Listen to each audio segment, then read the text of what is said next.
Welcome to a Psalm for Sunday.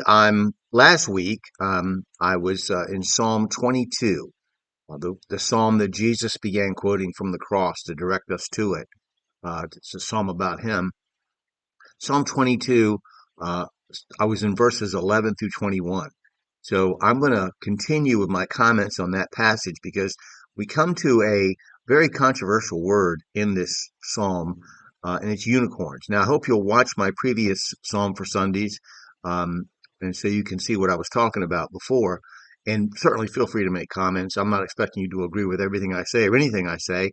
I just want you to open your Bible and let God speak to you through His Word. So I'm doing this. I enjoy it, and I've studied this. Hopefully, you'll study it. Share your interpretation with someone else, and we'll come to that again later. So, in the last verse here, where it says in Psalm 22:21, "Save me from the lion's mouth, for thou hast heard me from the horns of the unicorns." Um, Unicorns is a word that's um, fraught with all kinds of controversial things when it comes to what does it mean, who is it, what's it referring to.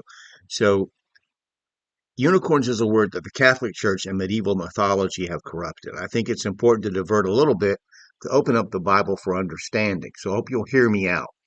Many skeptics have made hay over the word unicorn. A review of over 200 lexicons from the early modern English database reveals that a unicorn was understood to be an animal with one horn. Sounds understandable. Technical name for the Indian rhinoceros is Rhinoceros unicornis. Marco Polo, the famed Venetian traveler of the medieval period of Western European history, referred to the Javan rhinoceros as a unicorn, among other one-horned animals. The ancient Greeks referred to unicorns not in their mythologies, but in their natural histories, and although Ctesias made the earliest mention of unicorns in his book Indica, it was obvious he was just going on legend and had not seen them with his own eyes.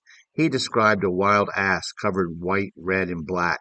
Such a fanciful description was carried on by Aristotle and Strabo, and it was not until Pliny the Elder in his On the Nature of Animals that he described something realistic, an Indian ox, a rhinoceros, which in all likelihood was the Indian rhino.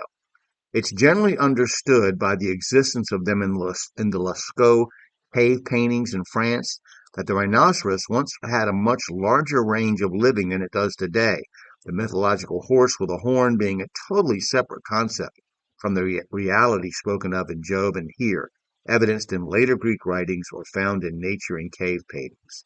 Um, so you can look up this information in lexicons of early modern English, University of Toronto Press. It's online.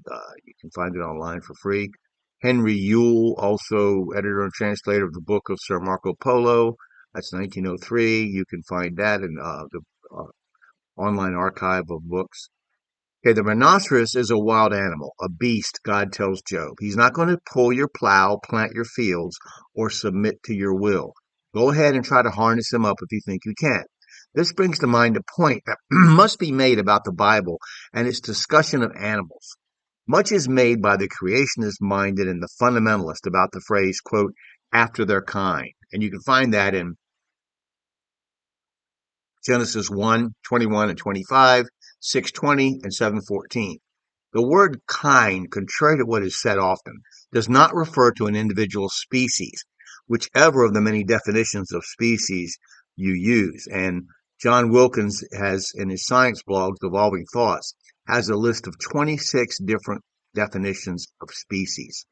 Whether it be a local isolated group of finches or something like the breed of animal husbandry, dog breeding. Although there are significant differences between breed and species, they are also not from the same discipline. So the issue is basically one about definition of terms that refer to similar but not identical things.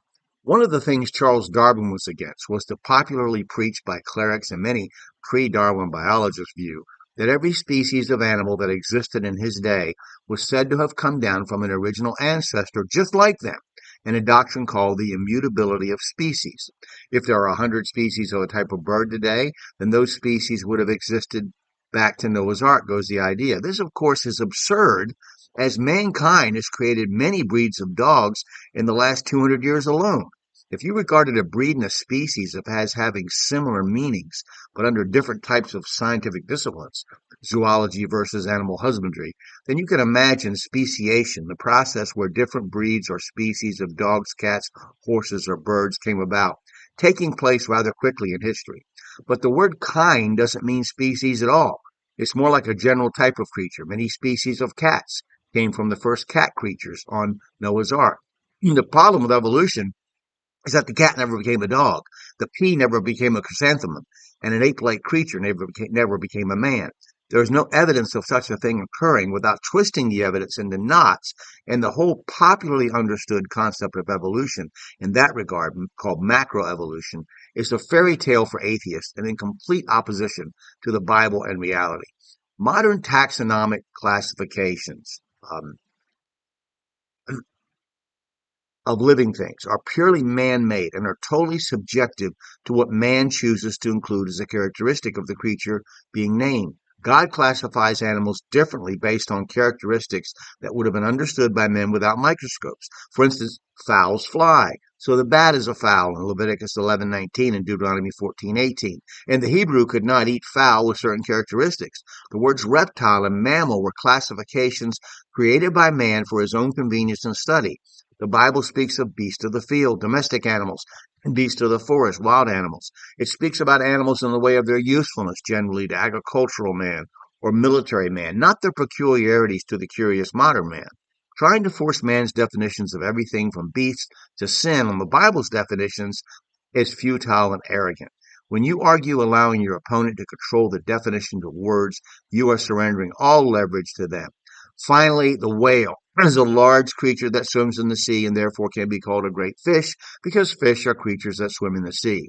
Compare Jonah 1:17 and Matthew 12:40. The order cetacea for whales is not a concern of the Bible. A whale simply signifies a leviathan, a large creature which, like all creatures, came first from the sea and then from the earth. Genesis 1:20 and 24. Human taxonomic classifications are different language for a different purpose. Don't read your own definitions, preferences, or opinions any more than your own personal fears, hatreds, or bigotry back into the Bible.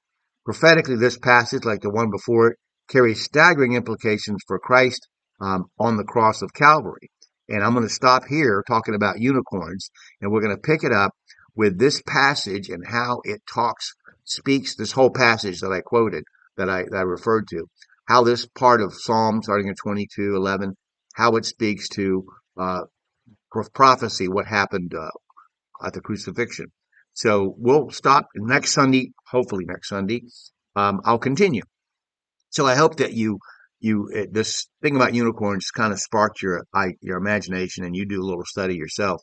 And some of these words, like dinosaur and things like that, were created long after this Bible was translated. So imposing them back on the Bible is kind of foolish, and saying, well, there's an error, because we define things differently then. So I hope that I'm asking you today, please read your Bible, study your Bible, cross-reference the verses, pray to God for wisdom and understanding, and then share your interpretation with someone else. Let God speak to you through his word today. Now, I have a lot of commentaries on Amazon, but I don't have anything on Psalms yet. I'm not done with Psalms. So if you want to read this, go to blogger.com and you can read my blog. But if you've watched this video this far, please click like and subscribe or follow and share this video with someone else. I really appreciate that. Thank you and have a great Sunday.